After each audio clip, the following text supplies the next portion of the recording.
Badja RE Facelift Edition ulit tayo mga boss idol. At ang problem nito ay ayaw mag-start. At ang sabi ng customer ay kakapalit lang daw ng carbon brush. At itinry natin, ayaw nga mag-start. Direct to the point na tayo mga boss idol. I-check na natin dito sa kanyang relay. At nandito yung relay sa kanyang ilalim ng upuan. Kita nyo yung dalawang nut na yan mga boss idol. Try nating i-direct dyan. Kuha lang tayo ng kahit anong bakal at pag dikitin lang natin yung dalawang nut para malaman natin kung may spark ba dito sa kanyang relay.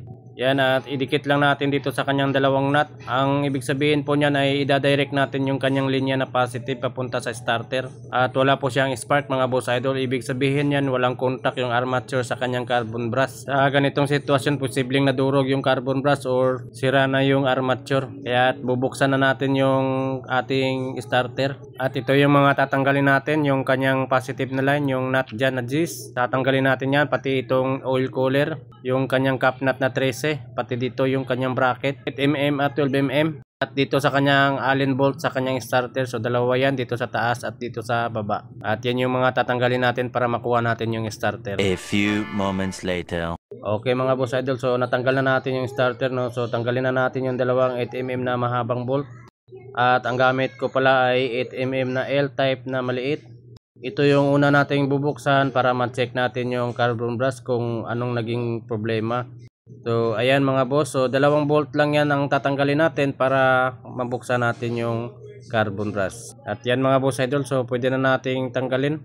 At sa pagkabaklas natin ay check na muna natin kung mayroon ba mga durog at hugutin na rin natin yung armature. Pagkatapos naman ay tanggalin natin yung magneto dito sa kanyang housing ng carbon brush. At yan mga boss idol, unang tingin pa lang baklas na yung mga carbon brush mga boss idol, oh. Nagkawaskag na yung kahimtang mga boss idol. At kita nga natin dito sa kanyang carbon brush ay bagong bago pa nga at mahahaba pa. So hindi nga nagsinungaling si customer na bago pa yung carbon brush. Ayan mga boss, oh, napakabago pa nga. Kaunting-kaunti pa lang yung nabawas dito mga boss idol.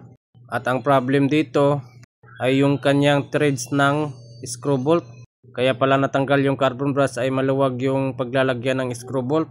Ayan, at chinek na natin. So maluwag nga siya mga boss idol. Napakalaki na ng butas ng kanyang paglalagyan ng screw bolt. Pag ganyan po yung butas mga boss idol ay makakalas talaga yung ating carbon brush.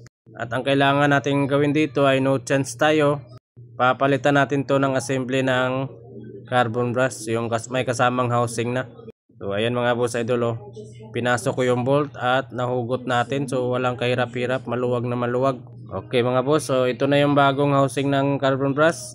At kapag ganito yung papalit natin ay may kasama po siyang carbon brush mga boss idol. Kaya medyo mapapamahal talaga dahil medyo may kamahalan yung housing dahil may kasama na siyang carbon brush. At sa kanyang carbon brush naman ay mahaba pa. Gagawin na lang nating reserva yung kanyang lumang carbon brush. At ito na yung ikakabit natin yung bagong housing ng carbon brush. Okay, start na tayo sa pagbubuo, pero bago yan linisin lang muna natin yung magneto, yung kanyang bendix at pati na rin yung kanyang armature para ma-refresh naman yung kanyang starter. At babaklasin lang muna natin yung kanyang bendix drive para malinisan na rin.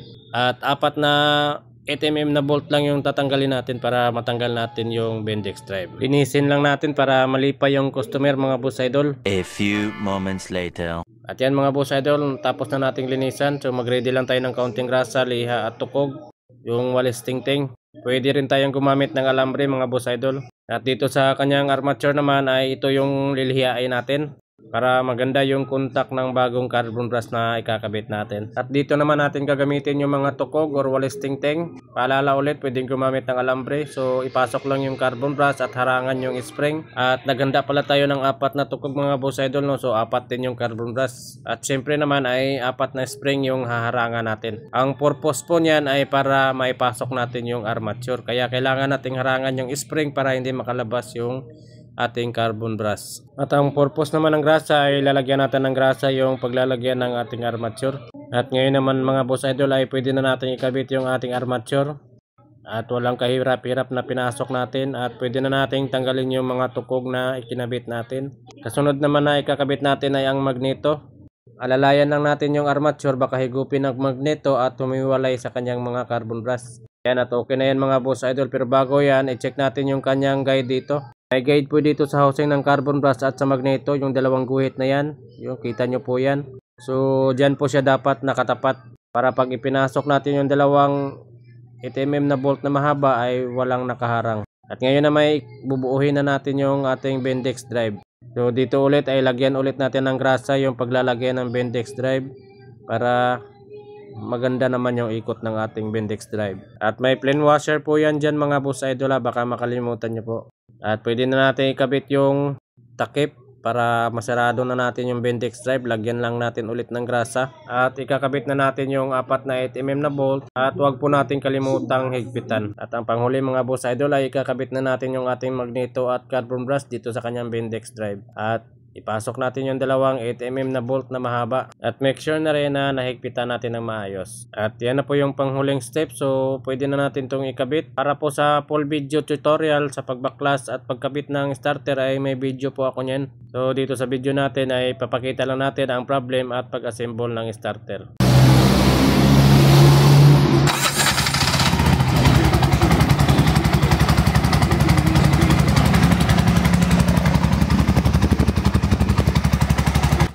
At yan mga boss idol, so napaka-smooth po ng pagka-start niya at goods na ulit yung kanyang starter.